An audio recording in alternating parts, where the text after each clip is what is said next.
1600 ईस्वी के अंदर में आया इस मुल्क के अंदर में अंग्रेज। उसके बाद 100 साल के अंदर 1701 ईस्वी के अंदर पूरे मुल्क हिंदुस्तान के अंदर अंग्रेज ने अपना परचम को लहरा दिया।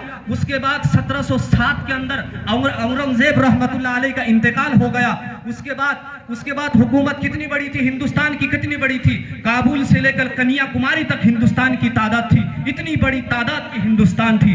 जैसे ही उन बादशाह का इंतकाल हुआ, तीनों बेटों ने हुकूमत का बंटवारा कर लिया। उसके बाद हुकूमत का नालतान हो गया। उसके बाद 1740 के अंदर में, तारीख के अंदर में आता है 1740 के अंदर अंग्रेज 4 स्टेट का गवर्नर बन गया, 4 स्टेट का गवर्नर बन गया। उसके बाद तारीख में आता है 1770 के अंदर, 1770 के अंदर नवाब सिराजुद्दौला ने अंग्रेज के खिलाफ लड़ा।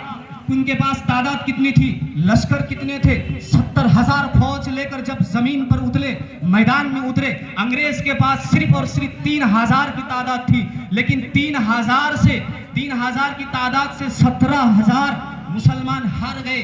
क्यों हार गए? अपनों की गद्दारी की वजह से, मीर जाफर की गद्दारी की वजह से। नवाब सिराजुद्दौला ने 1752 के अंदर में अपने इस जंग को हार जाते हैं। इस घर को आग लगी घर के चिराग से।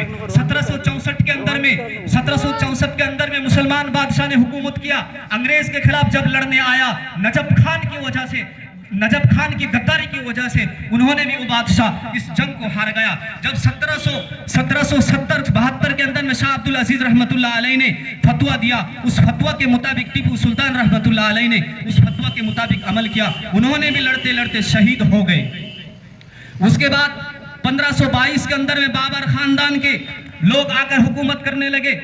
उसके बाद उनके हुकूमत चलते चलते 1857 के अंदर शाह अब्दुल जफर रहमतुल्लाह अलैह के वहाँ उनकी हुकूमत खत्म हो जाती है। उसके बाद अपनों की गद्दारी की वजह से आज इस मुल्क को अपना हमारा हाथ से निकल जा चुका है। अंग्रेजों का हाथ में चला गया है, अंग्रेजों का हाथ में चला गया है। इसलिए मेरे मोहतरम बुजुर्गों, दोस्तों, हमें और आपको अपने दिल की मायूस नहीं करना है, अपने दिल को मजबूती से थामे रखना है, अल्लाह पर यकीन रखना है, अल्लाह पर तवक्कुल रखना है। कौन हमें बिगाड़े?